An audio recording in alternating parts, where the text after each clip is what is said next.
Assalamualaikum, selamat malam. Bersua lagi menerusi Ruang Bicara. Salam Malaysia Madani, saya Wan Syahrina. Terima kasih untuk anda yang setia bersama-sama kami menerusi siaran Bernama TV. Baru 9 hari kita melangkah ke 2024 dan hakikatnya 2023 tidaklah meninggalkan kita dalam tonasi yang damai kerana ada banyak perkara khususnya kepada apa yang kami angkat menerusi perbincangan pada malam ini, iaitu berkaitan dengan jenayah sadis, jenayah tragis yang telah merenggut perhatian kita sepanjang tahun lepas. Kalau sedikit kita boleh ingat, pada 17 Januari 2023, penemuan mayat lelaki dipotong 6 bahagian dalam bagasi di tepi Jalan Raya Lebuh Raya Plus. 13 April 2023, mayat wanita dibunuh dan disumbat dalam bagasi di hentian bas Kulai Johor. 22 Mei 2023, Nur Anisah Abdul Wahab, usianya baru 21 tahun, dipukul hingga mati sebelum perutnya ditoreh, mayatnya dibakar di kebun kelapa sawit di Sungai Besar, Selangor. Jun lalu, warga emas Rashidah Chong dibunuh anak dan menantu di kediamannya di Tambun Tulang, Perlis. 9 Disember lalu, pasangan suami isteri warga emas dibunuh kejam anak kandung mereka di kediaman di Sungai Penchala.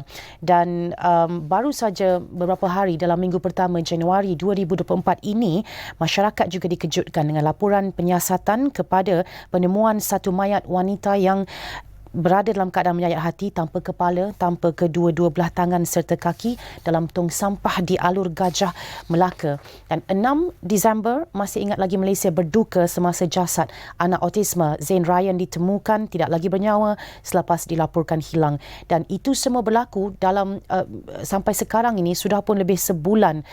Kes Zain Ryan masih berterusan. Baru saja beberapa jam yang lalu PDRM mengumumkan siasatan polis terhadap kes bunuh anak ini sudah melepasi 90%.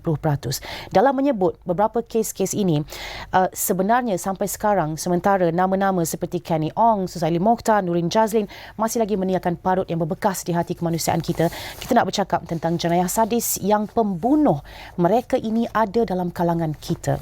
Dan malam ini bersama-sama dua tetamu di studio. Pertamanya saya ucapkan selamat datang kepada Puan Nur Aidora Saidun, Pengarah Bahagian DNA Forensik Jabatan Kimia Malaysia. Terima kasih Puan bersama-sama kami. Terima kasih kerana menjemput saya. Ya, dan juga tidak asing lagi Cik Kamal Effendi Hashim, penganalisis jenayah. Terima kasih Cik Kamal. Sama-sama. Ya, masih lagi menganalisis jenayah. Masih lagi. Okey, alhamdulillah.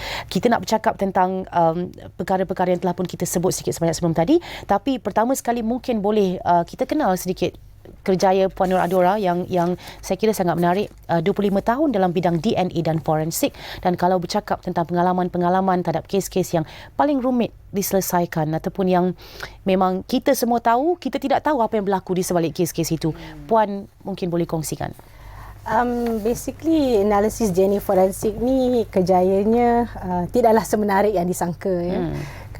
Semua kes, setiap kes ada rumitnya. Ya, tak ada kes yang orang kata senang. Kerana semua kes kita mencari keadilan untuk mangsa. Bahan bukti kes kita kena lihat satu persatu ya, dan analisa kes satu persatu lah. So dalam kerjaya saya, kata yang kes yang rumit tu semuanya rumit. Cumanya yang orang kata dekat di hati MH17 lah, definitely lah. Kerana bila kita menyelesaikan kes-kes disaster victim identification ni, terdapat banyak peringkat, banyak yang kita buat analisis, melibatkan ramai orang. So sentimen MH17 ni masih lagi terasa lah. Yang rumit tu dari segi pensampilan, kita nak dapatkan balik, kita nak padankan dengan keluarga kan. Dalam kes-kes yang jenayah macam kes bunuh, kes rogol, kita nak mendapatkan orang kata profil DNA daripada bahan bukti yang boleh dipadankan dengan pelaku. Itu satu perkara yang ramai orang tak faham, sebab ramai orang ingat kata kalau dah dapat DNA dah tahulah siapa. But it is not as simple as that lah, bukanlah semudah itu ya. Bila kita dah dapat profil DNA si pelaku, kita kena juga tahu orang kata spesimen rujukan tu daripada suspek. So kalau macam suspek tu tiada, tak dirangkap, nak dipadankan dengan siapa? Itu satu persoalan yang kita kena ingat lah. So rumitnya tu dari segi analisis, tapi lagi rumit kalau tidak dapat suspek lah. Okey. Sebab kita tengok bila zaman media sosial sekarang ini, ramai yang lebih tahu dari pakar-pakar ini. Jadi sekarang malam ini kita temukan kepada anda orang yang mungkin boleh memberitahu kepada anda sesungguhnya bagaimana satu-satu proses itu dijalankan, bagaimana tahap kerumitannya, kerana yang pasti hujungnya tidak boleh ada kesilapan ataupun kekhilafan. Betul. Ya, lebih baik kita tidak menemui daripada kita menemukan sesuatu yang salah. Betul. Okey, baik. Di mana peranannya penganalisis jenayah yang mana mungkin boleh menjadi pelengkap kepada satu proses siasatan selain daripada bukti nyata dari pihak kimia, dari site kimia, sisi kimia forensik ini? Saya fikir satu pandangan yang kritis daripada Rina sendiri berkenaan tu, sebab ramai orang tengok bab jenayah itu tetapi lupa tentang kolateral yang berlaku keliling tu, iaitu mangsanya, keluarga, orang terdekat sebagainya. Kalau tanya saya ada pengalaman unik di dua-dua bahagian. Bahagian siasatan, jenayah sebenar, dan kemudian bahagian komunikasi dengan awam sekarang. Tetapi saya khususnya dalam bidang pengurangan mangsa. Bukan pengurangan jenayah. Dulu saya dalam bidang pengurangan penjenayah. Sekarang saya dalam bidang pengurangan mangsa, pemangsaan. Jadi bila satu kes berlaku, kita tengok kenapa dia jadi mangsa. Kenapa bukan orang lain? Kenapa waktu ni? Kenapa cara ni dia buat? Kenapa kaedah ni dipilih? So ini akan memberi kita indikator atau petunjuk berkenaan dengan the next sequence kan. Selepas ni apa jadi? Predictive analysis. Ya? Contohnya pattern dia begini. Ya? Ada sebahagian orang melihat trend saja, tetapi dia tidak memahami pattern. Trend satu yang berlaku dalam masa yang singkat, ya, macam fashion juga lah sekejap. Tetapi bila kita cakap tentang pattern, ia berulang-ulang, dan dari sini dia memberi kita, pada sekian ini dia akan cari macam ini, macam ini cara dia menghapuskan. Jadi ini membantu dalam rekonstruksi pemangsaan itu, dan akhirnya dapat membantu kita menggubal satu polisi atau cara gerak kerja, tata kelola satu-satu untuk mengurangkan jumlah mangsa. Itu dia. Kalau kita bercakap tentang analisis sebegini, adakah ia lebih berbentuk hypothetical daripada sesuatu yang nyata? Kalau misalnya anda tidak punya akses nak bercakap daripada angka yang diambil daripada angin, ya betul. Tetapi kalau ada rujukannya kan, bahan rujukannya, datanya sebagainya, ia akan memberi maklumat yang lebih lengkap. Dengan kata lain, ada kita panggil BDA misalnya, Big Data Analytic. Ya, maka anda ada produk, contohlah sampah yang orang tak pandang. Jadi kita melihat sampai peringkat macam itu. Kan? Contohnya, kenapa satu mayat itu dicampak? Kenapa satu mayat diletakkan? Kenapa dihadapkan ke situ? Ini soalan-soalan yang berkenaan dengan mekanik manusia. Jadi kita harus tahu kenapa dia nak letak dekat tempat yang orang nak jumpa. Tanpa prejudis mana-mana kes. Kenapa dia letak sampai mayat tu dalam keadaan yang sadis, ya. Lepas tu dia buat lagi manipulasi pada jasad itu. Why? Di situ memberi kita jawapan dan memberi kita beberapa indikator atau petunjuk lah. Jadi maknanya kalau tuan mendengar sesuatu kes jenayah, yang pertama sekali yang datang, ciri-ciri yang ataupun kriteria ataupun perkara yang Cik Kamal nak tahu, apa dia? Bagaimana masa, mangsa, kemudian keadaan setempat dan sebagainya membantu saya. Saya ambil contoh yang mudah lah.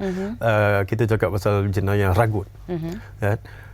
Saya tak boleh betah dengan kehidupan yang berhati-hati yang wanita, jaga baik-baik ragut. Itu bukan saya. So kerja saya melihat kepada apa yang berlaku. Kenapa dia ni jatuh, terseret, kenapa dia tak terseret. Perbezaan tu, beza antara itu membantu saya memberikan idea-idea dan juga saranan serta visual bagaimana dia berlaku. Dan akhirnya saya datang dengan solusi. Kenapa dia kena tertarik? Sebab dia pakai beg ikut nasihat yang salah. Pakai beg selimpang macam ni. Jadi bila kena tarik, dia tak boleh lepas. Jadi dia terseret. Force terseret pula akan bantu. Sains akan bantu kita. Kenapa dia ni cedera parah, kenapa tidak. Jadi kita pun datang dengan kalau orang pakai beg tangan tali pendek, apa risikonya, beg tangan tali panjang, apa risikonya. Ini membantu kita untuk menggunakan jumlah mangsa tadi.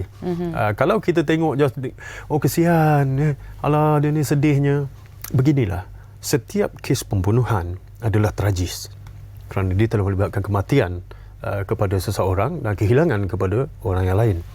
Setiapnya. Perbezaan antara sekarang dengan dulu, Rina, ialah magnitude, darjah keganasan yang digunakan.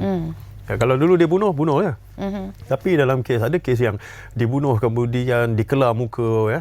Ada kes dibakar, ada kes yang dibunuh kemudian kemaluan dikerat. Ya. Jadi ini semua adalah indikator kepada kenapa dia buat macam ni, kenapa dia buat macam ni. So kita boleh narrow down, kecilkan kepada satu perspektif. Bukan telahan, ramalan, tidak. Dia adalah yang ada prosesnya. Okey, baik. Puan, kalau kita menyebut tentang kepakaran siasatan DNA forensik di Malaysia, kita mungkin ada sedikit skeptikal ataupun kita mungkin ada rasa rendah diri sikit. Kita rasa mungkin betul ke kita sampai ke tahap yang tinggi seperti mana negara lain contohnya? Alhamdulillah, saya dengan bangga nak mengatakan bahawa analisis DNA forensik di Malaysia diterima pakai di pihak antarabangsa. Kita sejak tahun 2005 bukan hanya bahagian DNA forensik, malah Pusat Forensik Jabatan Kimia Malaysia telah menerima akreditasi antarabangsa. Maksudnya kita punya kepakaran pegawai, kaedah kerja, even peralatan yang kita ada dekat Jabatan Kimia Malaysia tu adalah setara di peringkat antarabangsa. Dan negara-negara Asia yang lain sendiri datang untuk belajar dengan kami di Malaysia. So dari segi kepakaran dan juga dari segi kita punya kemampuan untuk analisis DNA forensik, kita sangat baiklah. Sangat-sangat baik. Dan alhamdulillah. Okey. Jangan skeptikal. Jangan skeptikal dan jangan rasa rendah diri. No, never. Jangan rasa kalau ada yang tak dapat diselesaikan, kita kena minta bantuan dari luar ni. Tidak perlu sebenarnya. Tidak perlu. Okay. Malah MH17 pun menunjukkan kepakaran kita diterima. Di mana laporan kita diterima pakai. Dan even baru-baru ni kes Elmina sendiri kan, kita dapat menyelesaikan tanpa perlu bantuan luar. So tidak jadi menjadi masalah. Okey. Kalau kita melihat kepada perbezaan antara apa yang kita ada sekarang dengan mungkin 10 ataupun 20 tahun yang lalu, bagaimana perkembangan teknologi DNA forensik di negara kita dan bagaimana ia telah memberi impak kepada penyelesaian ataupun pengurangan kes-kes yang tidak boleh diselesaikan sebelum ini? Sebenarnya DNA forensik ini bermula bila berlakunya kemalangan Highland Towers. Semasa tu tahun 1994 dan negara memikirkan bahawa kita perlulah ada kan, sebab kita ada. Semasa tu Jabatan Kimia diberi mandat untuk menubuhkan analisis DNA forensik di bawah Pusat Forensik Jabatan Kimia Malaysia. Di bawah Kementerian Sains, Teknologi dan Inovasi. So bila kita start dan masa tu kita bermula teknologi DNA pada awal tahun 2000 adalah lebih menjurus kepada orang kata kes-kes yang direct, signifikan macam kesan darah, kesan air mani, di mana kes-kes bunuh, kes-kes sexual assault atau rogol kan. Tapi sekarang disebabkan kita punya kemampuan teknologi DNA dan mana kemampuan maklumat kita sangat alhamdulillah baik kita boleh mendapatkan profil DNA walaupun daripada segi sentuhan. Maksudnya daripada pen yang Puan pegang tu, kita boleh dapat profil Puan. So sekarang ni dan menyebabkan kes-kes pun bertambah banyak lah. Maksudnya daripada dulu kes rogol, kes bunuh, sekarang ni kes pecah rumah, kes samun, kes penculikan, dan even kes-kes macam orang kata yang tak signifikan pun lah DNA-nya sikit pun kita boleh dapatkan profil DNA. So jadi dari segi teknologi tu memang sangat berkembang pesat lah. Pengira dadah, sebab daripada segi orang pegang packaging dadah tu pun kita boleh dapatkan profil DNA sebenarnya. So itulah perkembangan yang terkini dan alhamdulillah kita setara yang seperti mana di luar negara lah. Okey. Kalau kita bercakap tentang analisis kriminologi bidang yang di negara kita, adakah apa yang Puan Adura sebutkan tadi juga sedikit sebanyak telah pun membantu untuk mencapai misi tadi? mengurangkan mangsa ataupun mengurangkan jenayah? Kita dah lama tahu dah Jabatan Kimia ni kerja dia ni belakang tabir sebelum ni. Separuh orang ingat tengok polis pergi siasat, polis yang buat padanan apa semua. Sebenarnya pakar dalam bidang itu adalah Jabatan Kimia. Kalau kereta kena curi pun, dah ketuk nombor chassis pun, dia orang juga yang buat ni.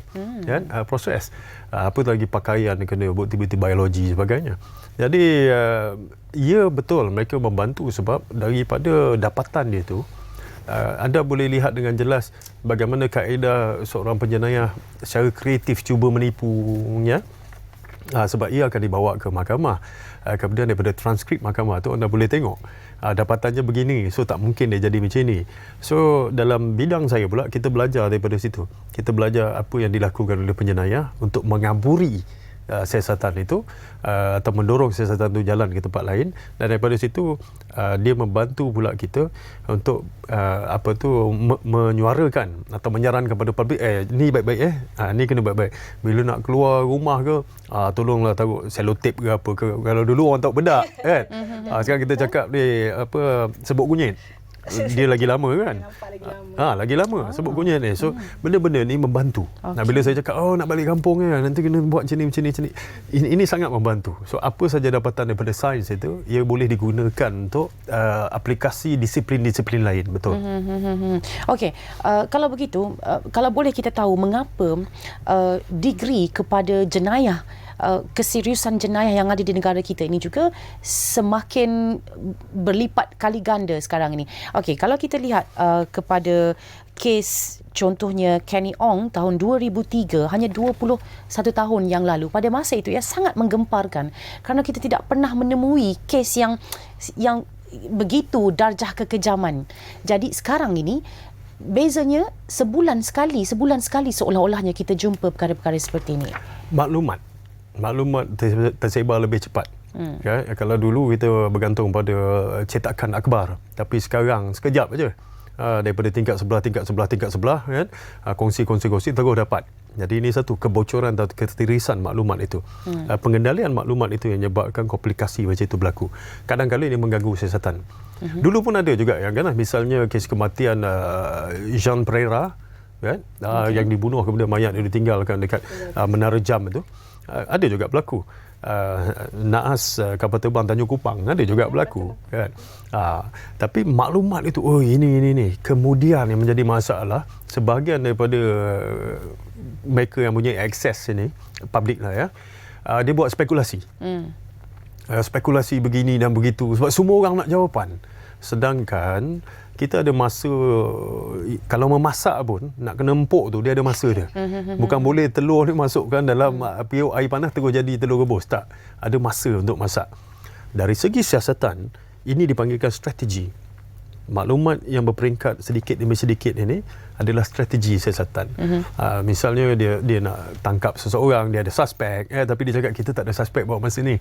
Kita tak boleh tahu kan? Sebab itu permainan biasa yang digunakan sebagai strategi operasi atau keputusan taktikal. Jadi saya tak pelik lah, kadang-kadang ada statement yang dikeluarkan bila saya tengok berdasarkan pengalaman saya, menurut saya saya tengok kenapa dia buat macam ni. Okey, saya faham. Separuh orang tak faham dan tak sabar dengan kerenah itu, maka dia melihat saya nak jawapan yang sekarang, jawapan yang ini. Bukannya pihak berkuasa misalnya dalam siasatan kebakaran, arson bukan dia tak boleh bagi jawapan, boleh. Tetapi ia akan mendatangkan pelbagai spekulasi. Kalau terlalu cepat, macam mana dia tahu cepat sangat? Dia tak siasat lah ni.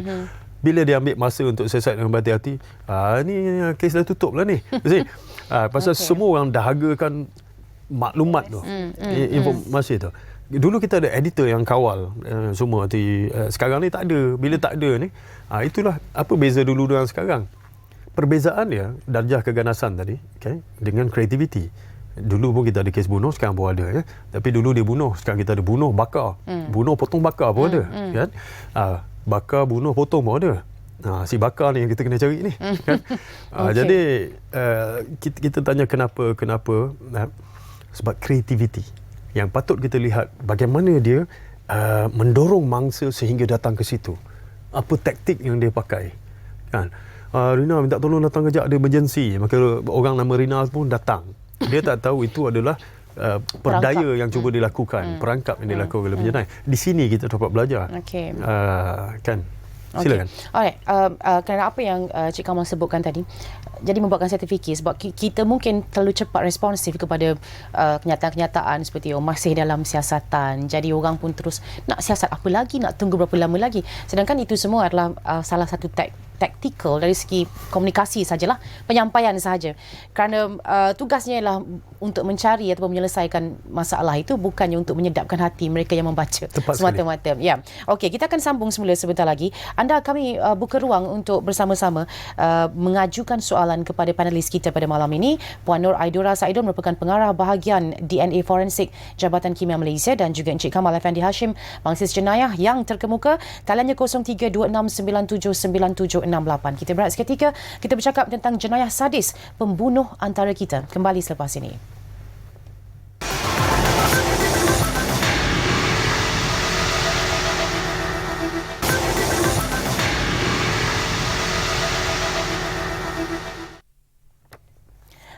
Kembali menerusi ruang bicara jenayah sadis pembunuh antara kita. Ini tajuk yang kita angkat malam ini bersama-sama Puan Nur Aidura Saidun, pengarah bahagian DNA Forensik Jabatan Kimia Malaysia dan juga Encik Kamal Effendi Hashim, pengasis jenayah. Dan kita sambung daripada mana yang kita berhenti tadi. Kalau kita bercakap tentang cabaran utama untuk pakar-pakar DNA Forensik kita dalam penyiasatan kes-kes yang ada di Malaysia ini, terutamanya kes-kes utama seperti yang kita sebut sepanjang tahun 2023 dan juga perkara-perkara yang mungkin melibatkan interference daripada publik. Contohnya, adakah itu berlaku?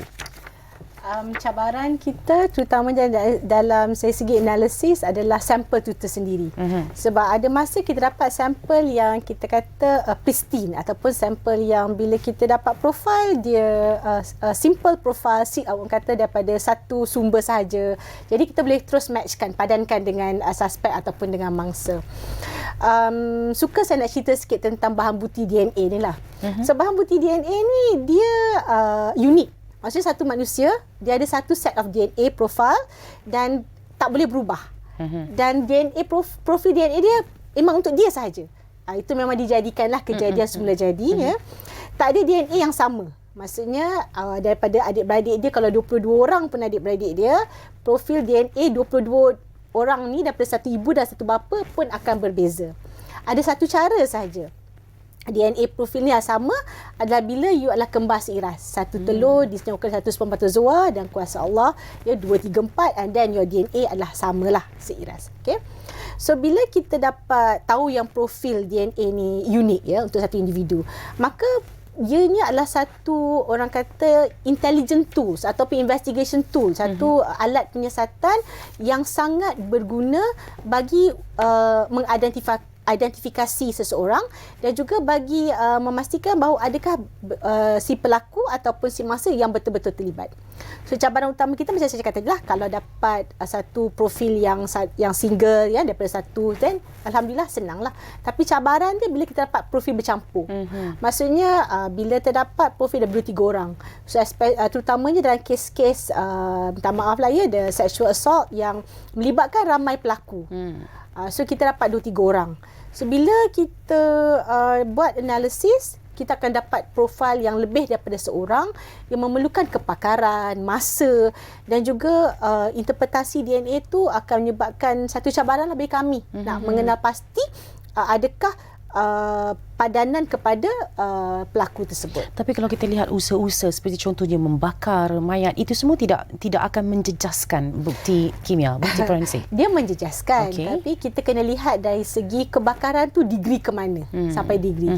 So dalam apa orang kata sekarang ni trend dia ataupun tata cara pelaku ya, dia banyak tengok televisyen macam rancangan CSI ya, filem-filem sebagainya. Filem-filem sebab sebenarnya ialah satu orang kata buku teks yang mengajar bagaimana nak menghapuskan bukti. Itu satu benda yang kadang-kadang tak sedar. Benda tu lah benda yang berlaku. Dan bila dia buat macam tu, dia niat nak menghapuskan bukti. Walau bagaimanapun selalunya tidaklah semudah itu menghapuskan bahan bukti.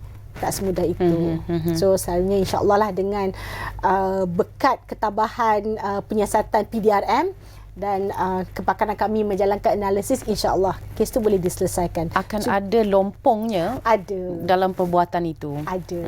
Cuma masa akan menentukan. Wow. Okey. Itu dah bunyi dia macam trailer filem dah. Kan? Okey. Baik, Cik Kamal, okey, sebelum tu saya dimaklumkan kita ada pemanggil Encik Ramza dari Kelantan. Mungkin kita boleh teruskan dengan pemanggil terlebih dahulu. Encik Ramza? Hello? Hello, Cik Ramza? Okey, kita minta hubungi semula. Taliannya 0326979768 jika anda ingin mengajukan soalan kepada kedua-dua tetamu kita pada malam ini. Dan bercakap tentang ini perkara biasa yang sampai ke fikiran masyarakat yang selalu dilahirkan pun. Kenapa ada setengah-setengah perkara yang kita fikir seperti rumit, tapi dengan cepat, dengan pantas dapat diselesaikan, kita dapat tahu terus ada pendakwaan dibuat dan sebagainya. Ada setengah-setengah kes yang nampaknya macam simple di tempat yang mungkin radiusnya tidak luas, tapi penyelesaiannya jauh ataupun sampai sekarang tak jumpa lagi penyelesaian. Selalunya yang simple tu lah yang susah. Okay. Sebab ini senang ni. Senang tu yang bawa susah lah. Dia begini satu kebergantungan kepada keadaan di situ. Kalaupun kita ada satu crime scene, dia tidak dijaga dengan baik ataupun tidak dikepung, ditutup, tidak ada korden dan sebagainya, pencemaran boleh berlaku. Right? Sama ada dibawa masuk ataupun sesuatu daripada tempat itu dibawa keluar, dan ini boleh mengganggu beberapa siasatan. Sebab itu dalam proses siasatan dia ada grid dia. Macam mana cara nak masuk spiral ke, macam mana cara ikut grid ke. Ada macam satu proses arkeologi yang kita buat. Ini keadaannya. Ada pula kebetulan saksi pun ada. Senjata pun ada. Jadi semua ni akan membantu pihak penyiasat untuk membuat dapatan yang lebih baik. Jumpa mayat, ada pula orang yang membunuh, senjata pun ada situ, ada saksi yang nampak. Jadi ia memang sangat mudah. Tetapi dalam kes yang hanya jumpa rangka, maka ia harus diproses, dia hantar kepada kimia buat pula DNA sebagainya. Jadi ini yang lambat tu. Begitu juga dalam kes-kes orang hilang. Ialah dalam banyak kes orang hilang ni tak tahu punca ke mana dia lari, khususnya kalau dewasa. Dia keluar rumah tak balik ke, atau dia sengaja melarikan diri, ataupun dia sengaja menyorok. Kalau misal remaja tu fahamlah dia lari tapi tu nak balik malu. Tapi bagi orang dewasa lain pula keadaannya. Dan ini semua yang merumitkan. Tambahan pula dengan beberapa cubaan yang dilakukan menerusi jalan raya yang kita ada. Kalau dulu localized, saya buat satu jenayah, di situlah saya pilih dumping dia. Saya buang kat situlah. Tapi sekarang ni tempat saya buang tempat lain. Lepas tu fencing untuk senjata saya, dia ni pula sorok. Dia ni pergi tempat lain, barang bukti ada situ. Jadi untuk dapatkan chain of evidence ni susah. Dalam satu siasatan, pertalian itu tidak boleh putus. Kalau putus dia tidak membawa satu kaitan dengan penjenayah tu. Bukan saya lah, saya tunjuk aja Okey. Jadi nak kaitkan dia tak boleh putus. Kalau putus, ada tempatnya tu tidak berjawab soalannya tu, itu akan jadi keraguan munasabah. Itu yang digunakan oleh peguam bela dia untuk keterangan-keterangan di mahkamah membalas apa-apa keterangan. Jadi itu yang kita kata chain of custody. Kalau daripada saya akan pegang, kemudian saya serah pada kimia, ni ada serah menyerah, semua ada. Dia tak boleh tinggalkan kat situ, akak atas meja puan nanti ambil. Tak boleh. Dalam plastik biru tak boleh. Tak boleh. Semua ini akan menjejaskan kes. Ada meterai, ada semua. Dulu bakar tu pakai lilin dengan tali. Seal ni. Jadi sampai sekarang itu praktisnya. Jadi ada orang kata, kes ni cepat sangat. Ada saksi. Orang yang jadi saksi pun sanggup datang depan. Yang ini ada saksi, saya tak nampak. Jadi dia ambil masa lebih lama. Kemudian kita harus akul juga, kita ada beberapa keadaan yang unik. Misalnya kejadian berlaku di luar tempat yang tak ada penghuni. Tadi kita cakap mayat dalam beg yang dijumpai di dalam longkang tu, tak ada orang nampak. Jadi nak cari beg ni siapa punya, kat mana, asal usul dia, origin dia mana, tak ada titis darah, gravity ke tak ada mana. Itu adalah secondary crime scene.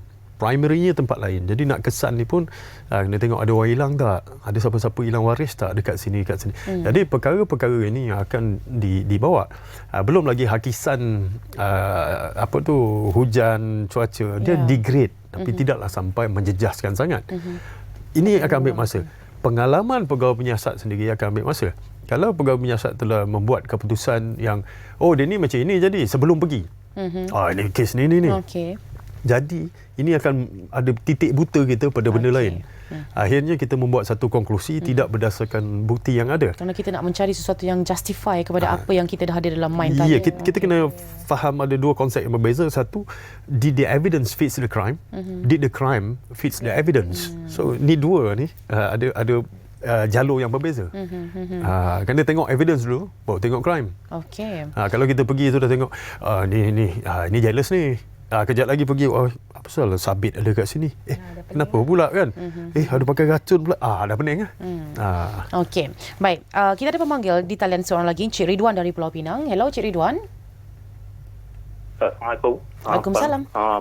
Puan Syarina. Teruskan Cik Ridwan. Ni saya Ridwan ni daripada Pulau Pinang. Ingin bertanya sikit lah. Teruskan. Ini mengenai isu sekarang kan. Apa jenayah yang terkini baru lah.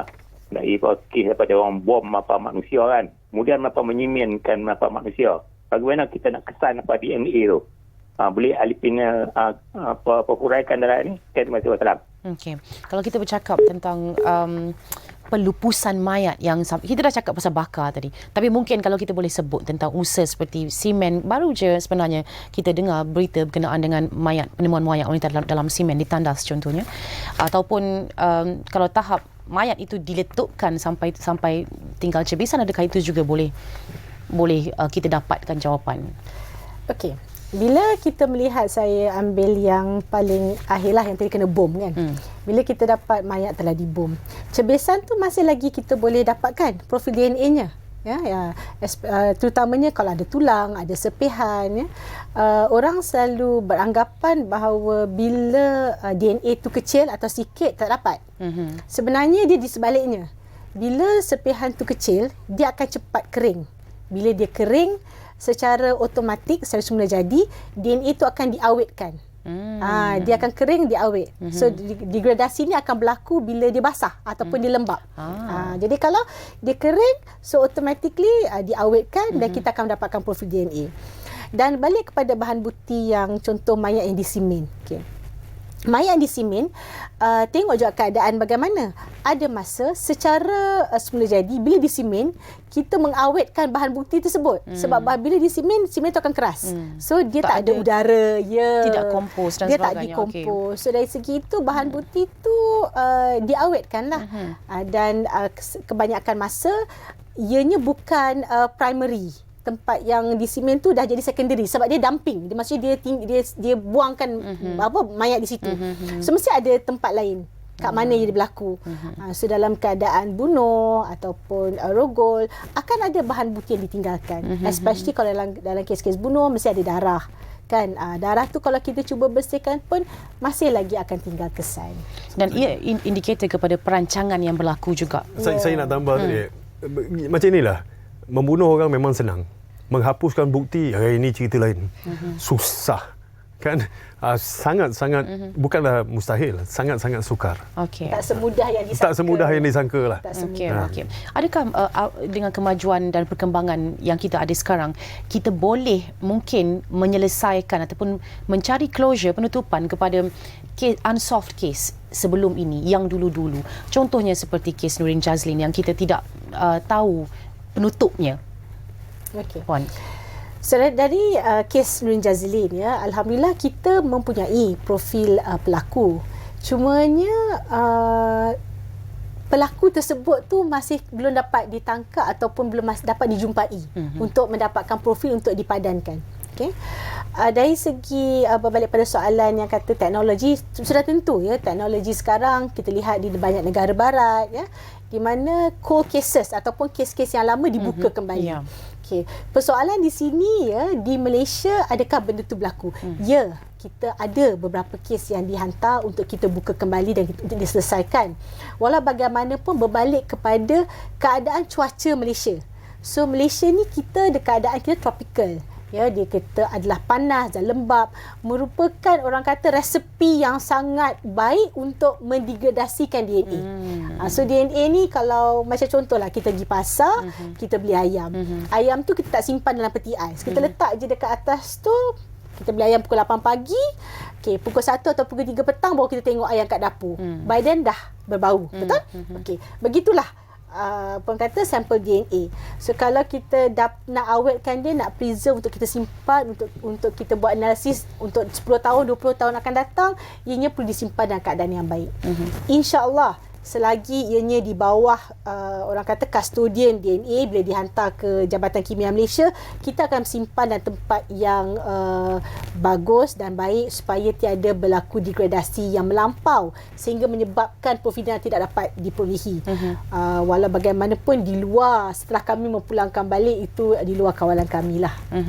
Okey, kalau untuk kes orang hilang, contohnya saya teringat kepada Sharlini contohnya, adakah kita punya juga teknologi seperti, saya tahu kita ada photo feed, tapi untuk kita mungkin menggambarkan bagaimana wajahnya selepas 10-20 tahun, adakah kita juga punya teknologi seperti itu, dan adakah ia di bawah kemahiran ataupun kepakaran kimia?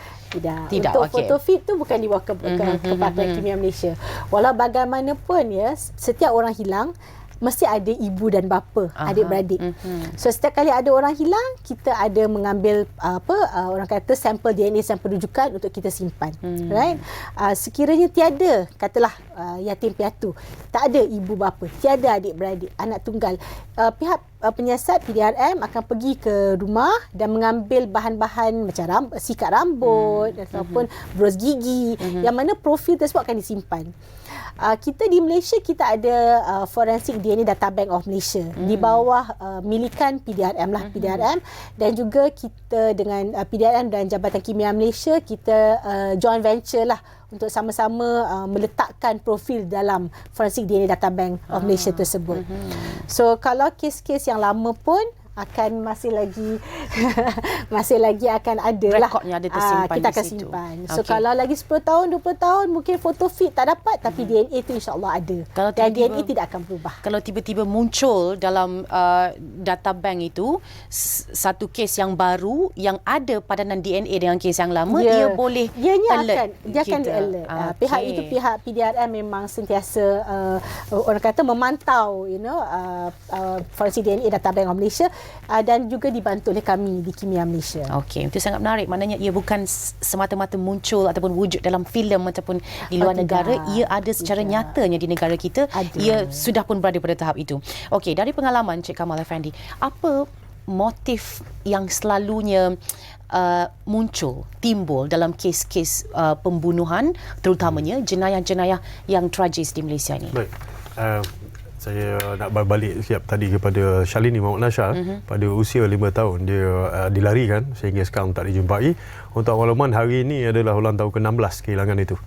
Ya, kalau Sharlini ada di kalangan kita, sekarang usianya adalah 21 tahun. Dan diharap juga siapa yang ada maklumat teruskan sampai kepada pihak berkuasa atau keluarga, kerana keluarga dia masih menanti. Saya jumpa Cik Muhammad Nasha di Dungun, dan dia masih lagi terasa dengan kehilangan tu. Baik.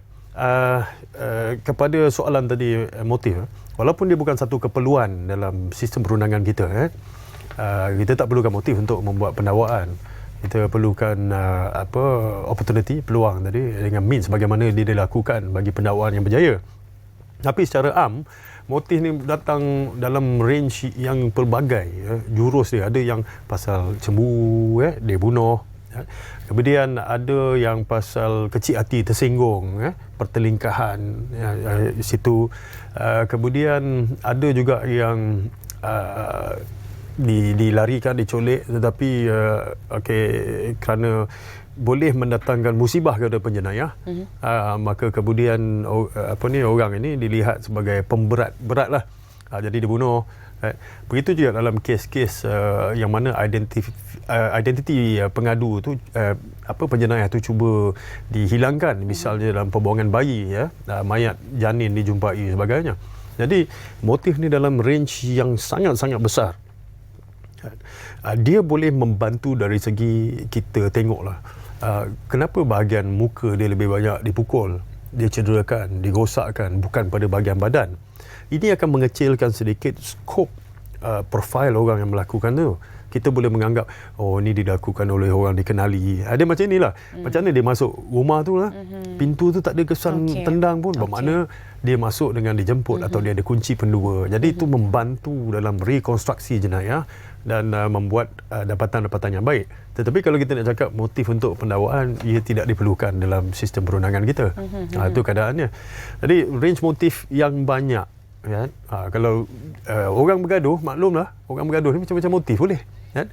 Dia tak suka, dia jealousy, perebutan kawasan, ya? Dalam misalnya dadah, kemudian tu pembelotan rakan-rakan, persaingan. Ini semua adalah motif yang paling banyak. Kepelbagaian. Okey.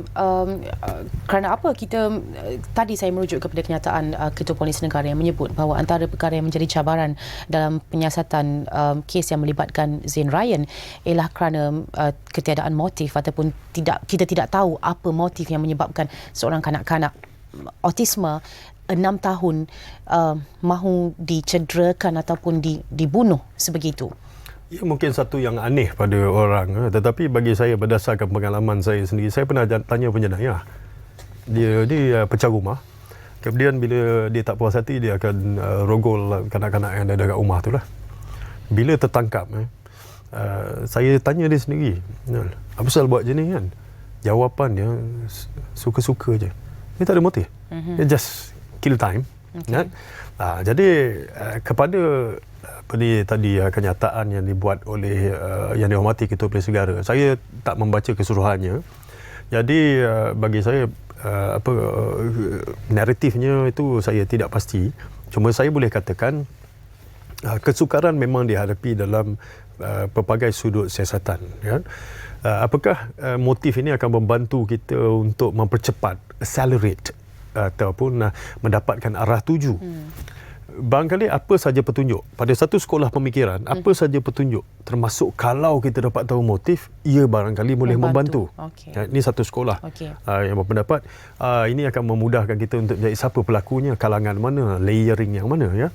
Satu sekolah lain pula beranggapan motif tidak diperlukan dalam siasatan. Maknanya kalau kita jumpa bayi dibuang tepi jalan, apakah kita perlukan motif? Oh, dia ni cuba menutup jejak, dia ni pasal keluarga tak mau terima, dia ni pasal bawah umur. Motif tidak diperlukan.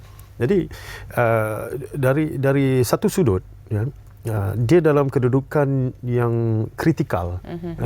Kita boleh membuat satu andaian sama ada positif atau negatif pada kenyataan yang kesukaran itu berdasarkan motif. Tapi saya melihat dia dalam keadaan positif. Barangkali yang dihormati Ketua Polis Negara itu pada masa menyatakan itu untuk memberitahu kepada masyarakat 90% dah lengkap. Sikit lagi 10% ni cuma. Cuma 10% lagi dari segi motif misalnya. Dia boleh membantu kita memperkecilkan skop. Kan? Pemahaman saya begitu. Tapi kalau kita tengok sekali imbas, kita tak boleh buatlah sebab tak ada motif. Ya. Dan mungkin beliau menjawab soalan kerana orang selalu bertanya apa motif itu, apa motif ini. ini. Banyak tengok filem ni. Tu yang nak tahu motif tu kan. Ya, mungkin juga. Kalau kita bercakap tentang situasi yang mana analisis DNA mungkinkah tidak memberikan hasil yang memuaskan ataupun mencetuskan kekeliruan. Adakah ia wujud, Puan? Macam saya beritahu tadilah, ya, DNA tu dia akan sama untuk kembar seiras. So tentunya kalau kes yang dilakukan oleh pasangan kembar seiras tersebut akan mengelirukanlah pihak PDRM untuk menjalankan siasatan. Bagi DNA ni, teknik pensampilan tu merupakan orang kata elemen yang sangat penting. Tidak semualah orang kata kes ni memang akan diselesaikan dengan forensic DNA analysis. Ya. Analisis forensic DNA ni dengan supporting evidence. Ya. Dia tidak boleh dikatakan sebagai sole evidence ataupun yang utama. Sebagai contohlah, kalau kata saya pergi ke rumah Puan Rina, kan, dan saya tengok dekat rumah Puan Rina ni ada satu orang kata pasu Sarawak yang sangat besar. Memang kan? ada tu, memang ada. Oh, ya, memang ada. Dah pernah pergi? Azlan beritahu saya. Oh, okey. So, bila kita pergi, kita pegang kan. Saya pun pegang. Cantik lah Puan Rina, you punya pasu ni. Dan saya pun balik ke rumah. Dan malam tu katalah ada orang ambil pasu tu pukul Puan Rina.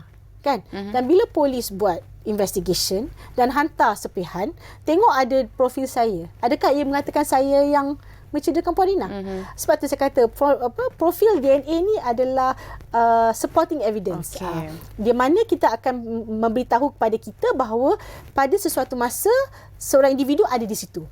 So bagaimanakah kita perlu orang kata menjustifikasi orang tu kat situ macam mana. So kalau macam saya mungkin polis akan cakap, Puan, saya dapat profil Puan lah. Saya kata tak, memang saya pergi rumah Puan Rina. Tapi dalam masa yang sama, mungkin di dalam profil saya mungkin ada juga profil orang yang memegang.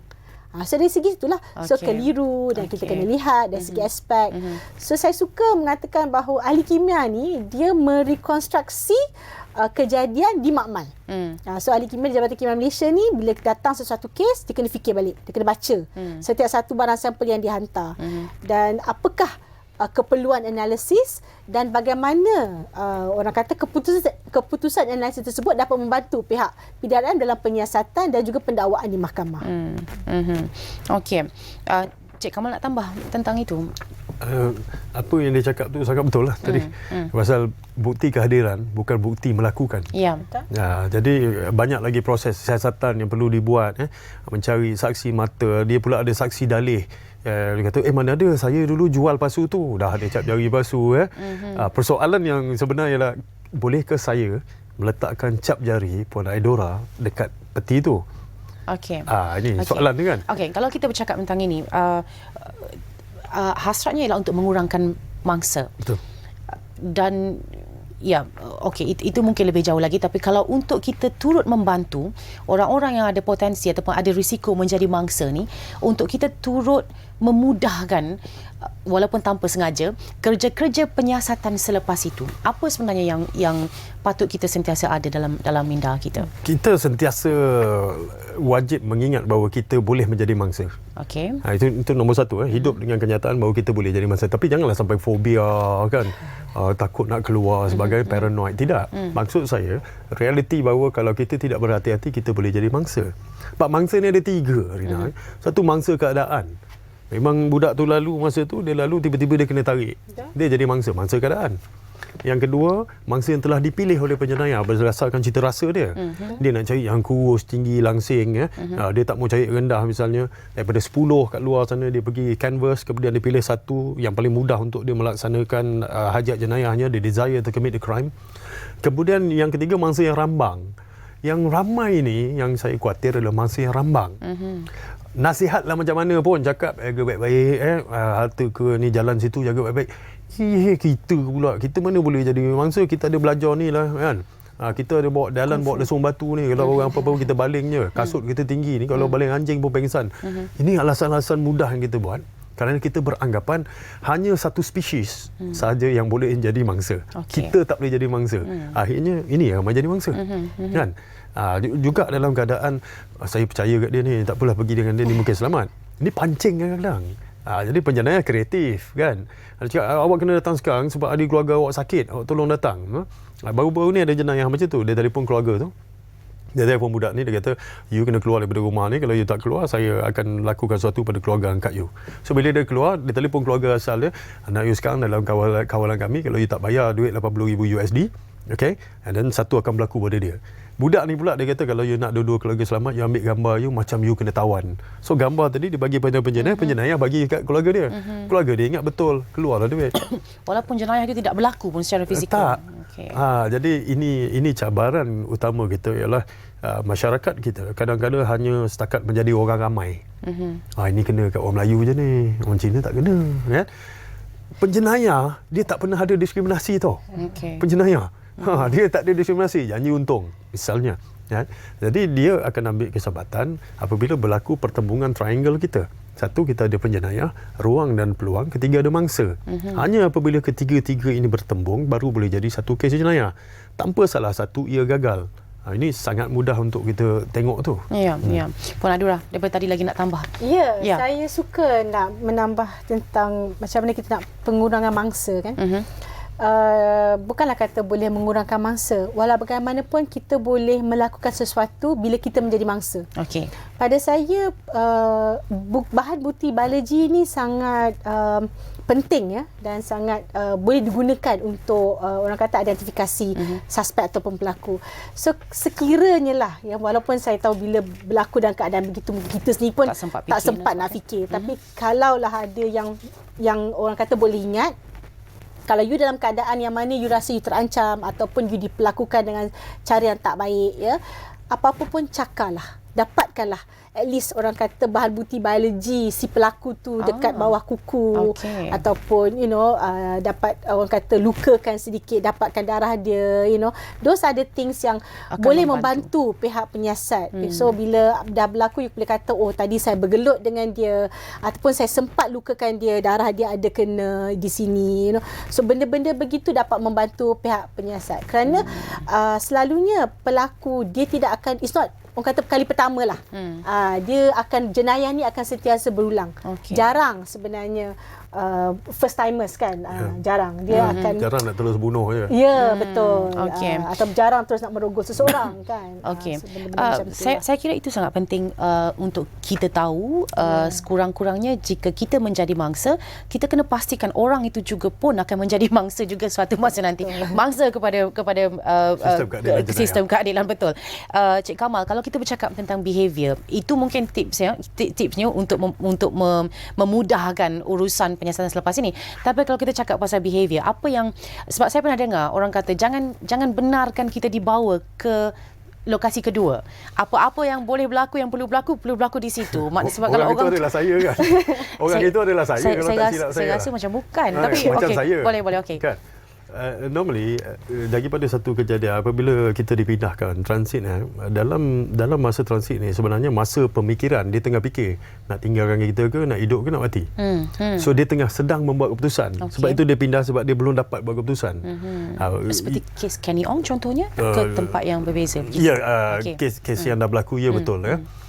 Jadi dia sedang membuat kira-kira bagi hidup ke mati macam mana ni, tapi hajat aku belum selesai ni, macam mana contoh ya. So apabila dipindahkan, semakin tinggi risiko kita untuk tidak selamat.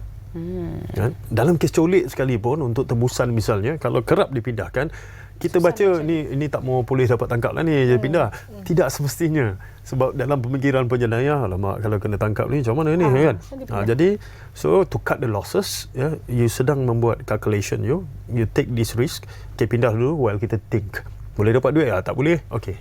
Ini ada berlaku dalam negara kita sebelum ni lah. Jadi keputusan-keputusan yang diambil oleh penjenayah ni kadang-kadang irrational, tetapi masih kita boleh guna aplikasi kita yang logiknya kenapa dipindahkan. So apabila anda dipindahkan, akan berlaku risiko seperti itu.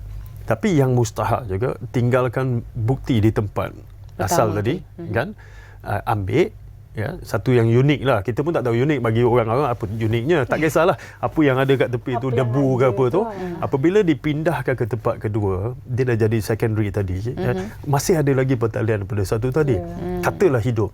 Maka proses baju tadi, padanan soil sample apa semua akan dapat dibuat. Katakan ini bahan asing ni, yang ini hanya ada dekat air tawar kata.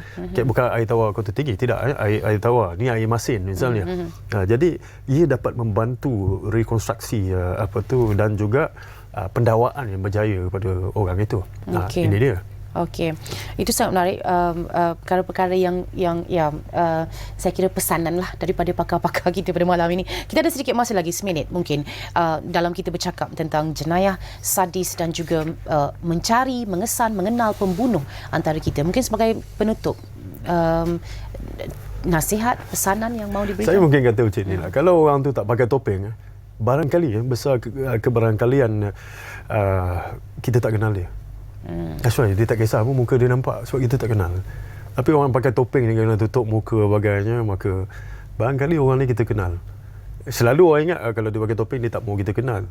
Tetapi kita juga harus ada andaian yang lain, iaitu dia pakai topeng sebab kita kenal dia. So kalau misalnya kita tak nampak muka pun, hidung kita smell boleh membantu kan. bau dorono macam ni misalnya kan. Bau kulit dia tu, bau rokok apa semua ini boleh membantu. Begitu juga ciri-ciri khas yang lain. Bantuan saya pada kes rogol 2 orang guru tadika ni saya orang pertama sampai kat situ. So saya bagi dia rehat, jangan terkejut apa semua, bagi dia pakaian untuk ditutup nak awet kita punya evidence apa semua tu, barang bukti. Kemudian saya tanya dia ada apa yang dia cam tentang tak, dia macam orang biasa. So kata ada tak dia cakap ada slang pelat apa semua. Dia kata ada. Dia cakap R. Dia tak boleh cakap R. Dia cakap R. Okay. And then automatic pada masa itu saya yang ini kalau macam ini, yang ini orang ni. Sebab dia ni memang kita tahu ciri-ciri khasnya cakap. Dan kemudian apabila dah siasat sebagainya, dapat soal siasat kemudian dapat bukti memang betul dia dan orang itu dihukum. Jadi ciri-ciri khas ni ada pada kita, sama ada pattern, routine, signature juga kita ada bau, kita ada sight, smell, sound yang boleh trigger semua sekali. Gunakan panca indera itu untuk membantu rekonstruksi, mendapatkan keadilan pada kita supaya kita jangan terus menjadi mangsa, supaya penjenayah tidak bermerajalela. Tapi saya ucap terima kasih pada PDRM juga, usaha-usaha mereka lakukan, SJR sebagainya, juga Jabatan Kimia yang wira yang tak didendang, orang tak tahu pengalaman dia bagaimana mereka membantu banyak ni semua. Sebab ini adalah himpunan untuk menjadikan kita semua selamat, Rina. Baik, terima kasih kita ucapkan kepada kedua-dua tetamu kita malam ini, Puan Nur Adura Saidon, Pengarah Bahagian DNA Forensik Jabatan Kimia Malaysia, dan juga Encik Kamal Effendi Hashim, Pengasas Jenayah, bercakap tentang jenayah sadis pembunuh antara kita. Terima kasih untuk anda juga yang setia bersama-sama kami di Ruang Bicara. Harapnya apa yang kita bincangkan hari ini dapat menjadi take home yang penting untuk kita bersama-sama. Jumpa lagi pada lain masa. Saya Wan Syahrina. Teruskan menonton siaran Bernama TV.